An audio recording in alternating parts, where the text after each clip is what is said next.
مغرب کے تنقیدی اصول، سجاد باقر رضوی، تیسرا باب افلاطون، اور ہمارا آج کا موضوع فن خطابت۔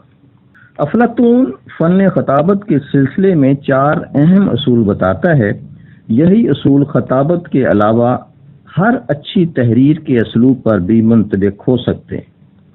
پہلا اصول یہ ہے کہ تحریر و تقریر کے لیے موضوع سے کما حقہ آگاہی ضروری۔ افلاطون خطابت کے میکانکی طرز کو نہیں مانتا، لیکن وہ صحیح قسم کی خطابت کو روح کے لیے سحر سمجھتا ہے۔ خطابت وہ ہے جو لفظوں کے جادو جگائے، اور اس بات کے لیے یہ ضروری ہے کہ خطیب خطابت کے فن سے آگاہ ہو۔ محض یہ کافی نہیں ہے کہ اصولوں سے واقفیت ہو، اس فن میں مہارت کے لیے مشق ضروری ہے۔ دوسرا اصول، ماہر خطیب کو 3 شرطیں پوری کرنی چاہیے، یہ کہ فطری رجحان طبع، فن کا علم، مشق، اور ان 3 شرائط کو پورا کرنا خطابت کے لیے افلاطون کا دوسرا اصول ہے۔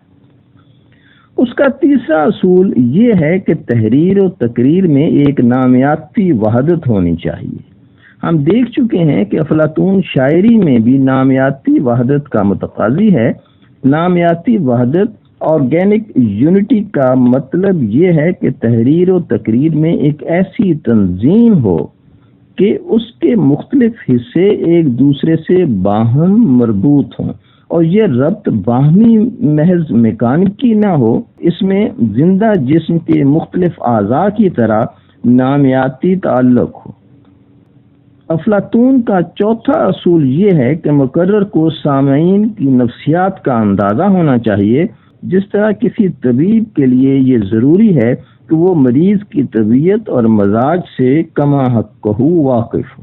اسی طرح مقرر کے لیے بھی یہ ضروری ہے کہ سامعین کی ذہنی حالت اور نفسیاتی کیفیات سے واقف ہو۔ مقرر کے لیے یہ لازم ہے کہ وہ اپنے سامعین کے طبع اور ان کی ذہنی صلاحیتوں سے آگاہ ہو، اور اسے اس بات کا اندازہ ہو کہ وہ کن کن طریقوں سے انہیں متاثر کر سکتا ہے۔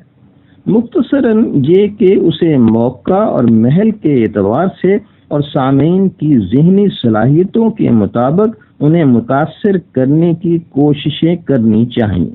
ہر اچھی تحریر و تقریر کے لیے ان 4 اصولوں کی پیروی لازمی ہے۔ فن کے متعلق مختلف اشارے۔ شاعری اور خطابت کے ذیل میں ان تصورات کے علاوہ افلاطون کی مختلف کتابوں میں مختلف قسم کے بیانات و تصورات مختلف جگہوں پر بکھرے ہوئے ہیں۔ اس کے ان مختصر بیانات سے بھی نظریات اخذ کیے جا سکتے ہیں۔ شاعری کی مقصدیت کے بارے میں وہ اس کے محض مسرت بخش مقصد سے انکاری ہے۔ اس کے نزدیک اعلیٰ ترین مسرت خوبیوں کی فہرست میں 5ویں درجے پر آتی ہے۔ افلاطون ایسی شاعری کو جو محض مسرت بخش و پیسٹری بنانے کے فن کے برابر سمجھتا ہے۔ ویسے وہ شاعری کی مسرت بخش کشش کا قائل ضرور ہے، مگر اس بات سے قطعی طور پر انکار کرتا ہے کہ شاعر کا کام شاعری کے ذریعے محض مسرت کا ابلاغ کرنا ہے۔ افلاطون کا خیال ہے کہ شاعری کا اصل مقصد انسانی کردار پر اثر انداز ہونا ہے۔ اس کا کام یہ ہے کہ وہ انسانی روح کی اعلیٰ اور ارفع صلاحیتوں کو بیدار کرے، انہیں بروئے کار لائے، اور اس طرح انسانوں کو بہتر بنائے تاکہ وہ ایک اعلیٰ زندگی کی تعمیر کر سکیں۔ ظاہر ہے کہ شاعری کی مقصدیت کے اس تصور کے پیش نظر جس قسم کی شاعری افلاطون کے خیال میں مستحسن ہوگی وہ یقیناً محدود قسم کی شاعری ہوگی۔ اس کے ساتھ ہی وہ ابلاغی شاعری بھی ہوگی جسے قارئین آسانی سے سمجھ سکیں اور متاثر ہو سکیں۔ علاوہ ازیں افلاطون وحدت اور تنظیم، تناسب و توازن کو بھی ضروری سمجھتا ہے۔ یہی وہ کلاسیکی تقاضے ہیں جنہیں بعد کے ناقدوں نے بار بار دہرایا ہے۔ افلاطون اسلوب اور آہنگ میں عدم تناسب کو برا سمجھتا ہے، اور ڈرامے میں ملے جلے تاثرات کو بھی مستحسن نہیں سمجھتا، اس لیے کہ اس سے وحدت تاثر مجروح ہوتی ہے۔ اپنی کتاب ریاست ریپبلک میں اس نے شعری انصاف پوئٹک جسٹس کا نظریہ بھی سب سے پہلی بار پیش کیا ہے۔ اس کا خیال ہے کہ نیک و بد میں مثالی قسم کا انصاف ہونا چاہیے۔ ایک اور جگہ وہ عشق کے جذبات کو شاعری کا بنیادی محرک تصور کرتا ہے۔ اغلب یہ ہے کہ یہ تصور اس کے عہد کا عام تصور ہو۔ وہ اس سلسلے میں یوریپیڈیس کا قول بھی نقل کرتا ہے کہ عشق کے زیر اثر ہر شخص شاعر بن جاتا ہے، خواہ وہ پہلے سے شاعری کا اہل نہ ہو۔ افلاطون کے عہد میں ایک عام تصور یہ بھی تھا کہ تربیہ اور علمیہ کے لیے فنکارانہ صلاحیتیں مختلف ہوتی ہیں۔ افلاطون نے سب سے پہلی بار اس عام خیال کو رد کیا اور یہ بتایا کہ اس قسم کی کوئی حد بندی صحیح نہیں ہے۔ اس کا خیال تھا کہ جو شخص علمیہ کا فن جانتا ہے وہ تربیہ بھی لکھ سکتا ہے۔ اسلوب کے بارے میں افلاطون کا نظریہ یہ تھا کہ اسلوب کردار کی عکاسی کرتا ہے۔ اس کے نظریے سے قدیم عہد میں یہ تصور ابھرا کہ اسلوب کے ساتھ اخلاق کا گہرا تعلق ہوتا ہے، مگر یہی نظریہ جدید نظریے کی بھی کہ اسلوب خود انسان ہے پیش گوئی معلوم ہوتا ہے۔ افلاطون بحیثیت نقاد، جیسا کہ ہم پہلے دیکھ چکے ہیں، افلاطون کا ایک اہم تنقیدی نظریہ یہ ہے کہ وہ شاعری کو محض مسرت کی فراہمی کا ذریعہ نہیں سمجھتا۔ اس کے معنی یہ ہوئے کہ شاعری کو بعض دوسرے معیارات کے مطابق پرکھنا اور جانچنا چاہیے۔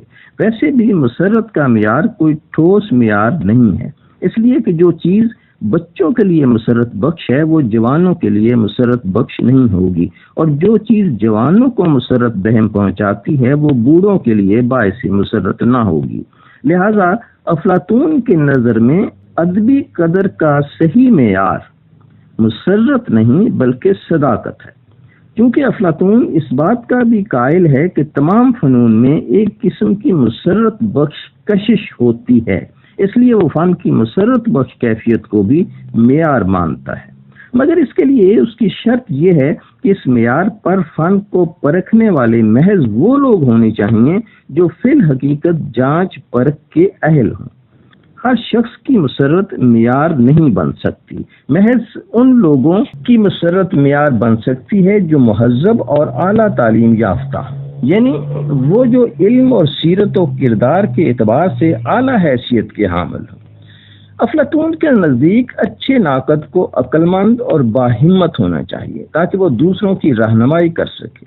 یہاں افلاطون اپنے عہد کے اس عام تصور کے خلاف نظر آتا ہے کہ عوام کا ذوق ہی ادبی خوبیوں کا معیار ہے۔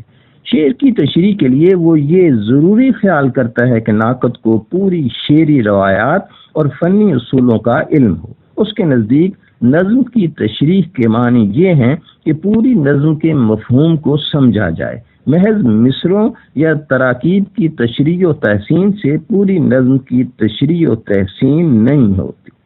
ڈاکٹر جانسن نے اسی بات کو یوں کہا ہے کہ جو شخص پوری نظم میں کسی ایک مصرے یا ترکیب یا بند کی تعریف و تحسین کرتا ہے، اس کی مثال اس شخص کی ہے جو اپنا مکان بیچنا چاہتا ہے اور جیب میں نمونے کی اینٹ لیے پھرتا ہے۔ ان باتوں کے پیش نظر ہم یہ کہہ سکتے ہیں کہ افلاطون کے نظریات شاعری میں کافی اہم تعمیری تصورات ملتے ہیں۔ ان تصورات کے مقابلے میں شاعری پر اس کے حملے کی حیثیت ثانوی ہو جاتی ہے۔ تنقید کی تاریخ میں افلاطون کی حیثیت رہنما کی ہے۔ بعد کے ناقدین نے اس کے بتائے ہوئے راستوں پر گامزن ہو کر ہی منزلیں طے کی۔ ادب کو زندگی کے تعلق سے سمجھنے کی پہلی کوشش افلاطون نے ہی کی ہے، اور اسی سے اس فلسفیانہ تنقید کی ابتدا ہوئی جو فن کی صداقت اور فن پارے میں مضمر ان داخلی قوانین کا سراغ لگاتی ہے جو فن پارے کو وجود ظاہری بخشتے ہیں۔ افلاطون ادبی مسائل کو نفسیاتی طور پر پرکھنے کی کوشش کرتا ہے، اس لیے کہ فنکار انسانی دل کو متاثر کرتے ہیں، لہذا انسانی فطرت کا علم فن کی صحیح تفہیم کے لیے ضروری ہے۔ اس کے نظریات محض سرد منطق کا نتیجہ نہیں ہیں، وہ عقل اور جذبہ دونوں کے مربوط عمل کی تخلیق ہے۔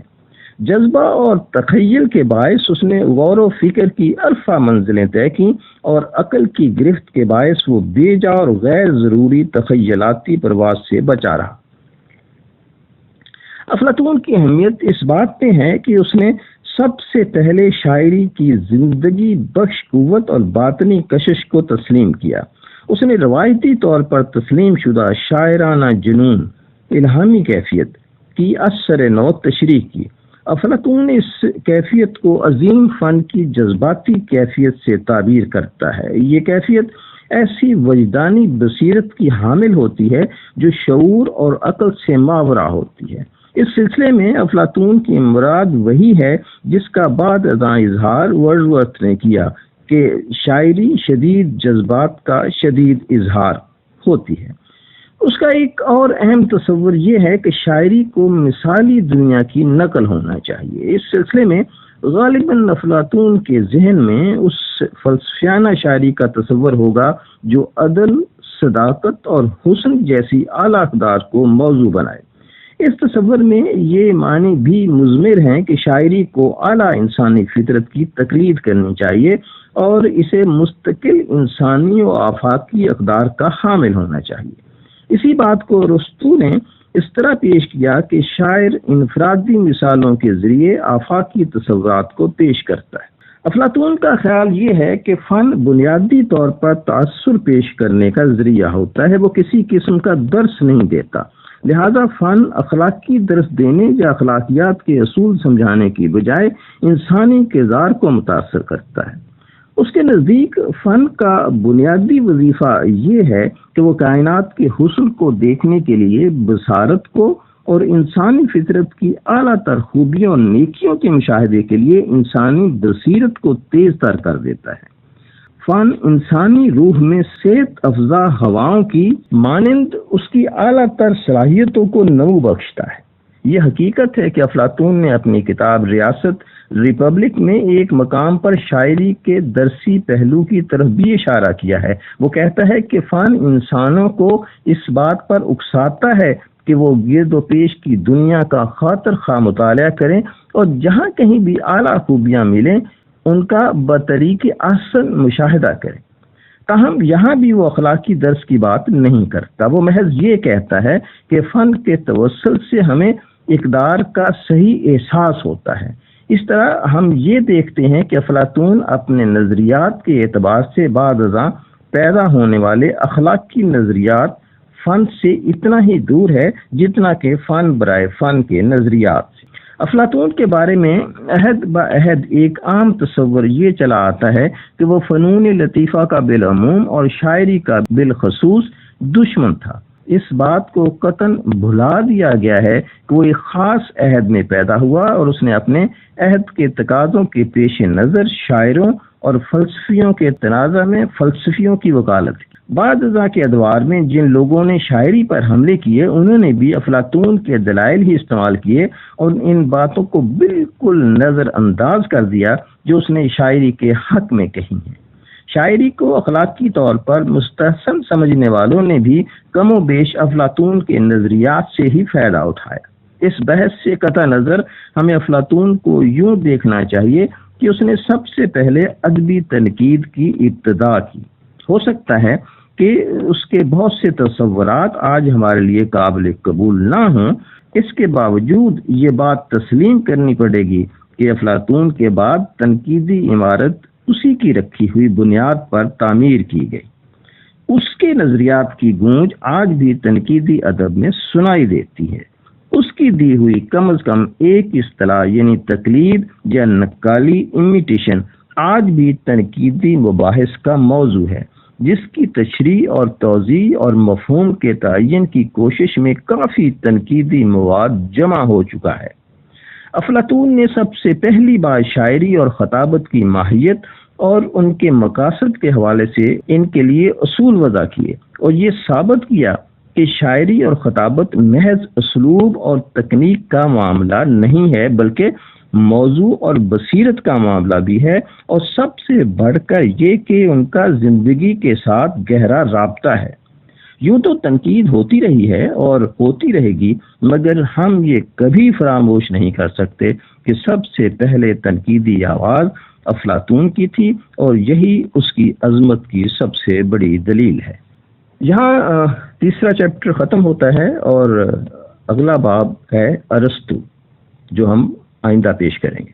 حضرت نیاز کو اجازت دیجیے، اللہ حافظ۔